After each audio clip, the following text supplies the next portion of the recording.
Her Excellency, the President of the Republic of Kenya, President William Samoei Ruto, my colleague C.S. Salim Mvurya, Honorable Members of Parliament, Excellency Governors, allow me, Your Excellency, to begin first of all by congratulating Governor Gideon Moi for inviting us for this very momentous occasion. This really, for me, is an important conversation and largely a game changer on our economic conversation in our region. Your Excellency, I wouldn't want to take so much time. I know presentations have been made and you're likely to give us a lot more information. But I want the Kenyan people to know that in Kilifi here, there is, number one, enormous potential in the area of mining. Your Excellency, in Kilifi, probably in the entire coastal region, besides where Governor 002 comes from, I think in the deposits of limestone, you are competing. And therefore, we are now hosting one large cement factory. I have licensed very recently another one that will set up here in the Chonyi area with the support of the area member of parliament. Your Excellency, Ken Chonga is the one that brought investors to me. And I want to appreciate his effort.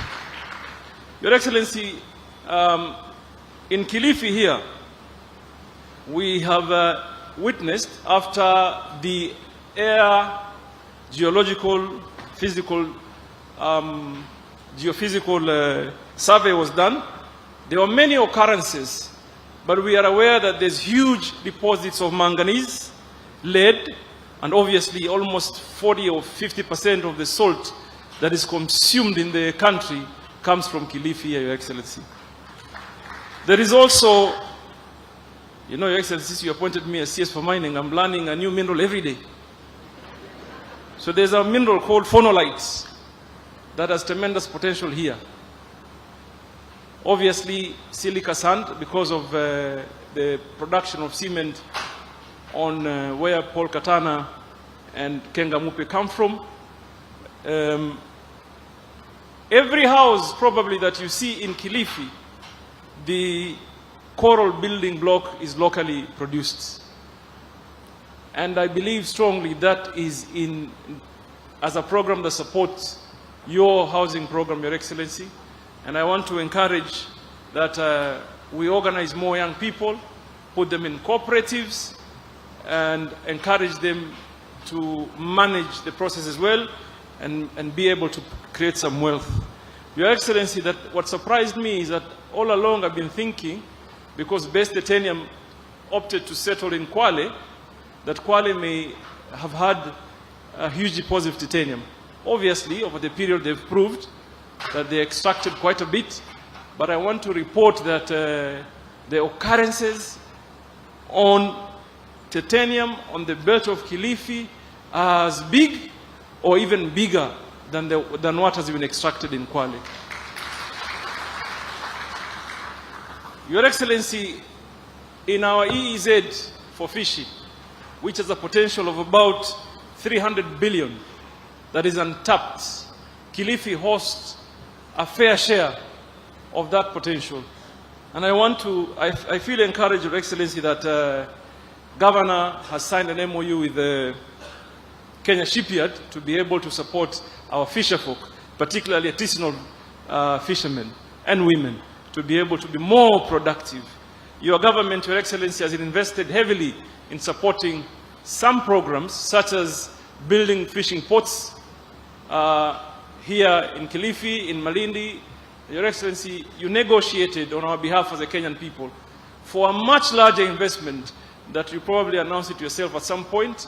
That is, we have unlocked, and hopefully soon we will be able to get consultants design and be able to realize that potential.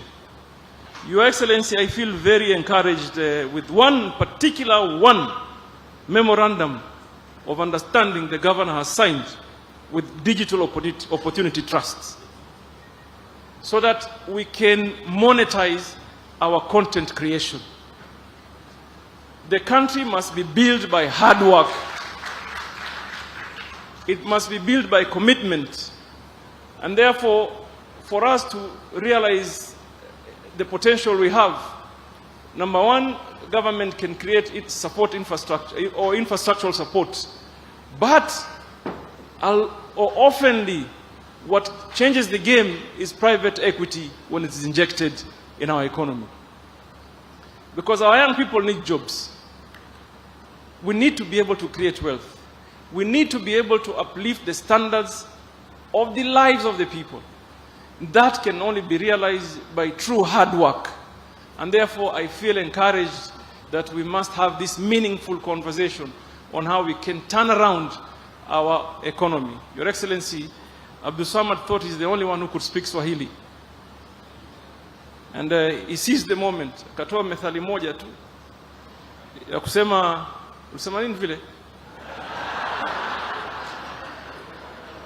Ukiona sasa yeye amesema ukiona vaolea. Nataka nimwambie hiyo sio Kiswahili. Kiswahili ukiona vaelea. Si ndio hivyo? Vimeundwa. So nataka niwaambie tu ndugu zangu, kazi ya kujenga nchi si kazi rahisi. Na those that are in government, including the president, akijenga, don't ever assume for 1 minute that because I'm a minister, what I do in my workspace, I am doing it for myself. We're doing for the current and the future population.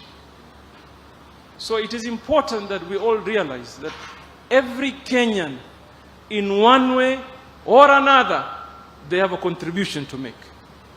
And I want to urge all of us, we sell our country positively. We sell our country positively. And I want to repeat some sentiments I said earlier. I was with the president in New York. And in one of the meetings when I was trying to sell the blue economy space, 90% of the questions that were being asked are informed from some space in social media. Like we could not really answer. And we are only asking that let us be responsible. It is our country. We cannot have another Kenya.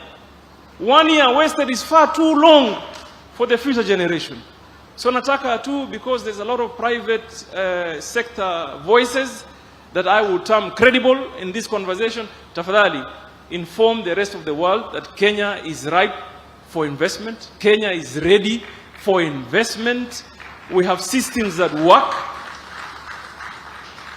Kenya is a liberalized economy. There's a lot of space to be able to secure yourself and do business. Mheshimiwa Rais, Mr. kuendelea zaidi hapa niseme karibu sana huku Vipingo. And Governor, you've showed us the way. Mngaro. I hope the next one we'll be able to invite the president to do a jumuiya one, because you are interdependent. Nikutakie kila laheri, Governor, na nikwambie me and you have discussed in certain areas of potential in mining. Your Excellency, we have progressed 3 companies from prospecting to mining here in Kilifi. And they have reported to us they are likely to employ not less than 6,000 of our young people. So hopefully when they are backing around, Your Excellency will allow, I'll invite you to come and officiate. Mwenyezi Mungu awabariki na awalinde. Thank you very much.